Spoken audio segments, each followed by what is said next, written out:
Stephen, welcome to the programme. I want to get to your line in your research. The Brent WTI spread says everything, diplomacy won't. Stephen, just build on that.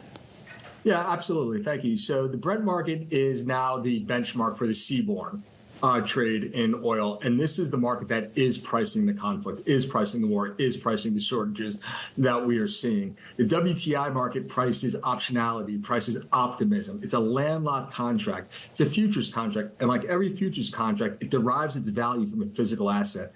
The physical asset in WTI is landlocked in Oklahoma. It's a different type of crude oil. Brent is a similar crude oil, but priced in Atlantic Basin barrels, and it's the benchmark for the seaborne trade. So every time we see a dovish headline, the war might be ending, or there's an off-ramp, that optimism gets priced into the WTI contract, and that is the hope contract. The Brent market is the real market. That is pricing the real events going on, and that blowout in the spread that we've seen over the past week and a half tells you that this war is far from over, because we are seeing a tremendous bid in Brent over that WTI contract. Stephen, I want to pick up on your point about what the WTI is pricing in about policy the U.S. government could do. So yesterday, Secretary Wright tweeted that there is going to be no export ban. But then I had a bunch of calls from people saying no export ban for now. Do you think this is something the U.S. will keep in their back pocket in case prices continue to rise?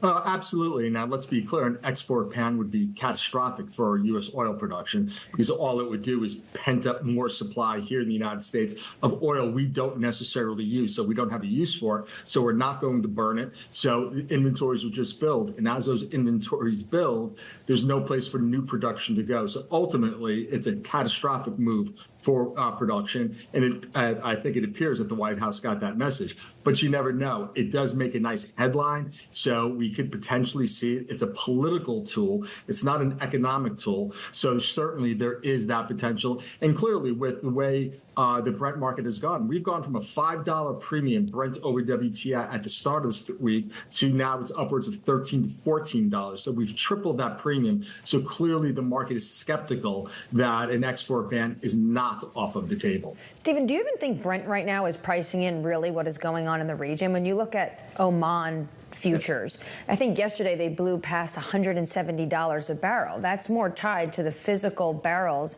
right now that are moving in the Gulf. So is Brent even accurate? It's an excellent question. And, I'm reticent to say it's not, because then I've been saying, oh, the market is wrong. But to your point, we have a bifurcated market. So the Brent market is still an Atlantic Basin market. That's where it's derived from. To your point that Oman and the Dubai futures contracts, which are linked more towards the Asian markets, that is really reflective of the shortage. So what the Brent Dubai or the Brent Oman, Brent steep discount to those markets is telling you is that we're looking at an Atlantic basin that is well supplied with oil.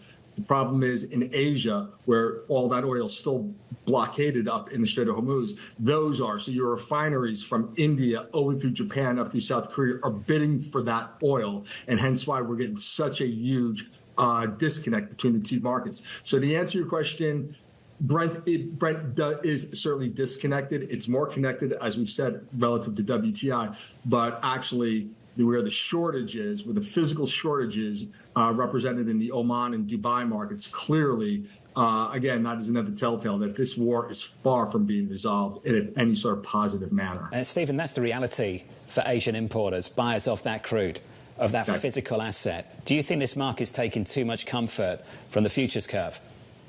It's really interesting, and where we're really seeing the blowout, and to answer your question, I think the market is rather relaxed, is if we look at the Brent Dubai market, for instance, if we believe in market theory or in that curve, then we're looking at Brent trading at a $30, $40 discount to Dubai, $60, $70 discount to Oman. So the question is, when does the market catch up? So that we'll take the Dubai market right now. We're trading at about a $35 discount, Brent below Dubai. That's not supposed to happen. Dubai is an inferior quality oil. It trades at a discount to Brent, but that's not the case, but we know why. But we go 2 months out, the Brent premium and we said Brent normally trades at a premium to Dubai, is now trading at a life of contract high of nearly $8 a barrel. So what the market, at least what the curve is telling us, is that, yeah, there's a real problem. Those are stranded barrels in the Strait of Hormuz. They're not going out. Therefore, Dubai trades at a massive premium to Brent. But going out 2 months, that premium reverses now to a significant discount. So the market, if you believe in term structure or in the forward curve of pricing theory, is telling us, yeah, we've got a real problem in the spot market. By the time we roll into summer, there's going to be some sort of exit in this war. Remains to be seen. We're not seeing it in the product markets, for instance. So another question now is the diesel market, the crack spread, or the margin between diesel prices and oil prices in the Gulf Coast is almost $70 a barrel. So one of two things are going to happen. Oil, WTI, is going to have to catch up to where product prices are, or product prices are going to crash because of demand destruction. And now we're talking about significant economic contraction.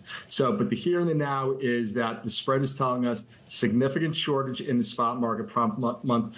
But going 2 months out, we should start to see some sort of resolution. At least that's how the market, or that's what the forward curve is suggesting to the globe. Stephen, it's good to see you. Let's get your perspective. Thank you, sir. Stephen Schork there of the Schork Group on energy, on the price of crude and crude product.